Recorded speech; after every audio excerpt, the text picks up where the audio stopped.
Então, pessoal, voltando aqui de onde nós paramos, perceba que por mais que pareça simples, né, já é uma grande vantagem você agora conseguir validar um formulário, né, não permitindo que que o seu usuário insira um campo vazio. Então, vamos olhar aqui no caso também do e-mail, né? O e-mail ele também nos ajuda com este uso do tipo específico. Isso daqui provavelmente vocês já conhecem, vocês parecem ter um nível bacana de programação, de conhecimento aí com essas estruturas de HTML, de formulários. Então, nós temos aqui o type email. Type email, ele é muito interessante porque ele exige que tenha uma estrutura similar à de um e-mail. Ainda que ele não seja perfeito, que ele não funcione como ele deveria funcionar mesmo, mas ele nos ajuda bastante a pedir um e-mail para o usuário. Vou definir um name aqui também como e-mail, só para entendermos e vermos ele passar lá no get da URL. Tá? Então, agora que o nosso campo nome é obrigatório, sempre terei que preencher ele, né? E terei que preencher um e-mail válido também, para que eu possa prosseguir com o meu formulário, né? Para que eu consiga enviá-lo. Então, é basicamente o seguinte. Nós temos um campo e-mail, nós temos um nome obrigatório aqui, né? Vou colocar o nome Paulo, para que ele nos permita enviar, e vou colocar um e-mail. Perceba que se eu colocar apenas paulo.araújo, vamos colocar só Paulo, né, para ficar mais fácil aqui. Se eu colocar apenas Paulo e tentar enviar, ele vai me dizer, olha, você tem que incluir um arroba no endereço de e-mail. Por quê? Porque todo e-mail tem arroba. Aí ele fala, olha, está faltando um arroba, então você coloque. Porém, quando você coloca um arroba, você ainda não tem uma estrutura de e-mail, né? Porque normalmente você tem alguma coisa, né? Você tem @gmail.com, você tem @hotmail.com e tal. Então, ele funciona mais ou menos como um validador de e-mail. Porque se eu colocar aqui, ó, paulo, @paulo e enviar, percebam que ele passou. Ele não exigiu que fosse, por exemplo, gmail.com ou hotmail.com. Então, o ideal seria que ele ainda não permitisse. Porém, qualquer coisa que eu colocar depois do arroba, ele permite eu enviar um e-mail. Porém, pessoal, isso é interessante usar porque você confere o e-mail, né, do seu usuário, que pelo menos tenha um arroba, né?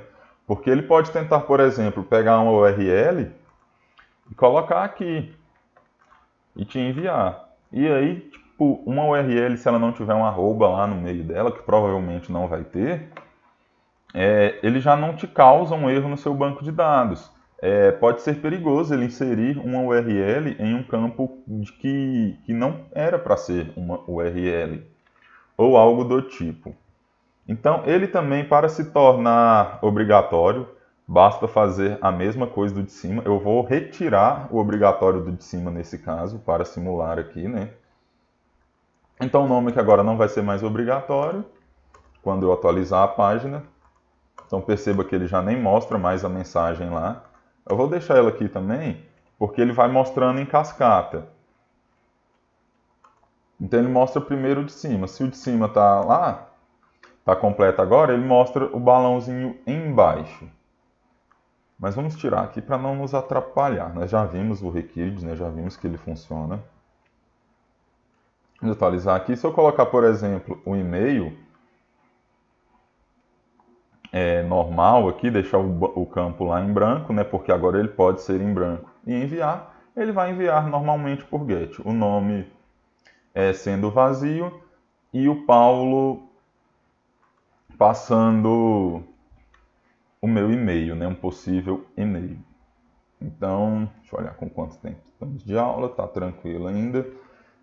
Outra coisa que é interessante nós validarmos também é datas, né? E é muito fácil do usuário tentar inserir uma data errada e te causar problemas. E até usando isso, né, você já consegue formatar a data em um formato legal e entregar um calendário para o seu usuário preencher a data, então. Então, suponhamos que você está lá exigindo alguma data no seu sistema, indiferente de qual seja essa data. Eu vou tirar esses obrigatórios, pessoal, para quando nós usarmos apenas um campo não ficar dando erro. Vamos pedir uma data aqui e vamos criar um input do tipo date. O nome dele será data.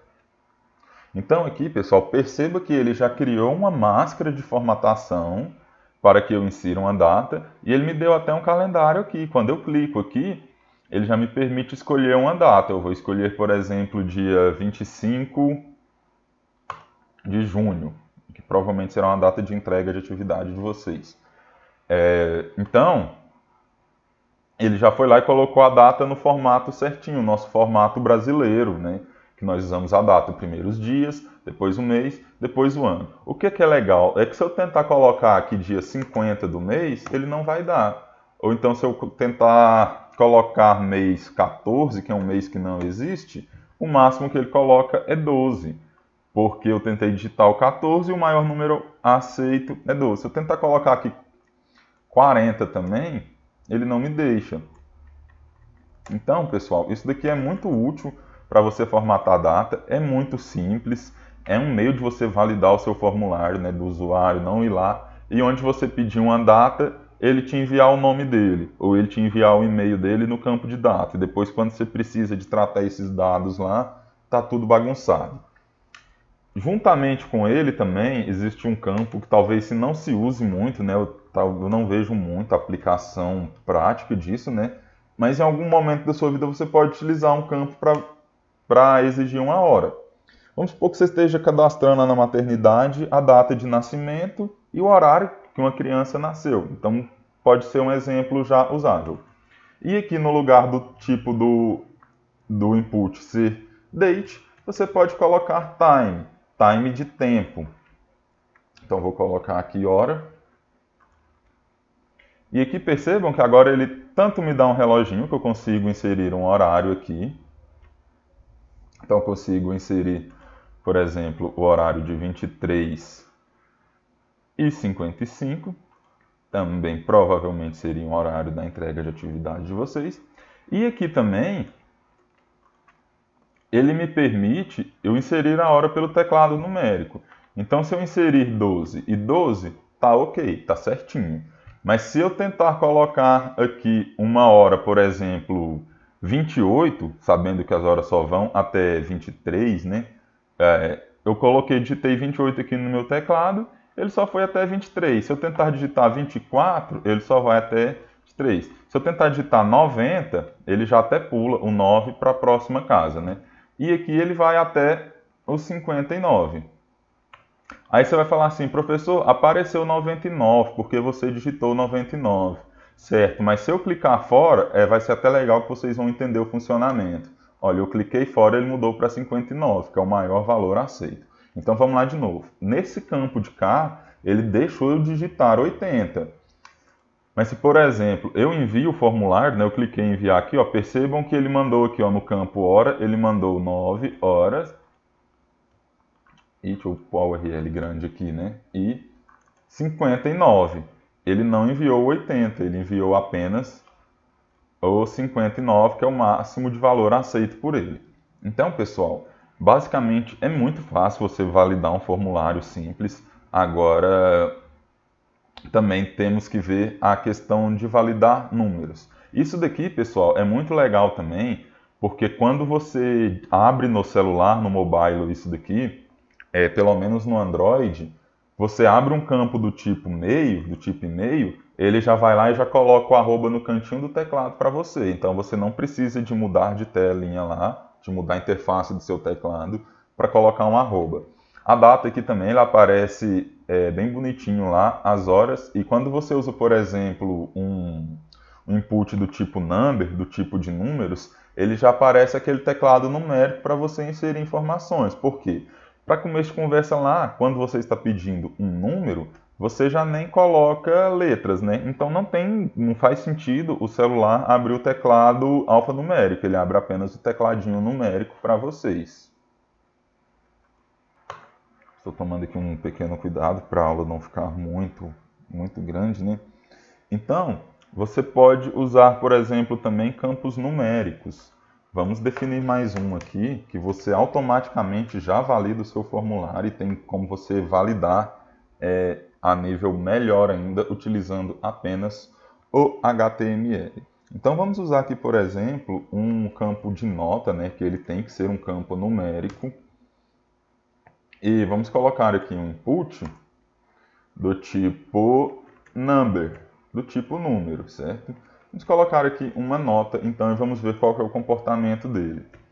Percebam que aqui já tem até alguns valores inseridos, né, que ele pega quando tem utilizando o nome que foi encontrado em algum outro formulário, né? Então, por isso que muitas vezes você clica lá no campo nome e o navegador já puxa o seu nome, porque ele já dá esse autocomplete para você. Tem até tags que permitem fazer isso daqui, né? Se você quer ou não que ele busque esses valores antigos. Tags não, perdão, pessoal. Atributos, né?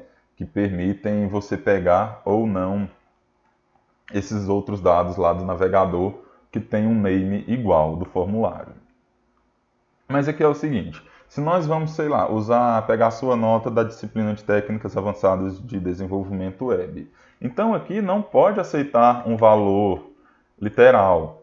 Então se eu pegar aqui, por exemplo, um A para vocês verem que eu realmente estou digitando A, né, e copiar ele aqui, e tentar colar ele aqui, percebo que eu não consigo colar ele. Da mesma forma que quando no meu teclado eu tento inserir um valor literal, né, um valor de string, uma letra, ele não me permite. Ele permitiu esse E aqui, pessoal.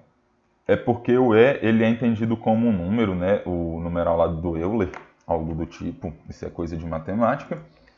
Ele entende isso como um número também, como provavelmente ele entenderia o π. Eu não sei onde fica o π aqui no teclado, pessoal. Então, provavelmente ele pegaria aqui, ele aceitaria o campo do π como 3.14, 15, tal. Mas aqui o interessante é que nós conseguimos colocar apenas número. Então, por nós limitarmos isso daqui a número, isso daqui já é uma validação do nosso campo de entrada de dados. E aqui, pessoal, é interessante também porque, se falando de números, né, nós já conseguimos usar, por exemplo, os atributos de mínimo. Então, vou colocar aqui que o valor mínimo é 0. Você não pode tirar uma nota menor do que 0, né? E você também tem o atributo de máximo. Então, vou colocar 10, o máximo. Você também não pode tirar uma nota maior do que 10. Então, agora aqui eu vou salvar o arquivo aqui, né? Vou atualizar a página e vou colocar aqui o valor, por exemplo, 122. E vou enviar. Ele não vai me permitir enviar este valor. Perceba que, olha, o valor deve ser menor ou igual a 10. Então, se eu tentar enviar o valor 10, ele me permite. Foi lá e enviou a nota igual a 10. Se eu tentar enviar uma nota menor do que 0, então, se eu for tentar atrapalhar o cálculo do sistema, né, tentar enviar uma nota menos 5, vou enviar, ele vai dizer, olha, o valor deve ser maior ou igual a 0, então tem que ser um valor positivo. É possível ter nota 0? É possível. Se tiver, vai lá enviar nota 0. Então, pessoal, automaticamente nisso daqui, viu como é fácil validar uma nota de um formulário? Basta você colocar aqui, ó, o valor mínimo e o máximo e pronto. O usuário não consegue criar problemas no seu sistema. Certo, pessoal?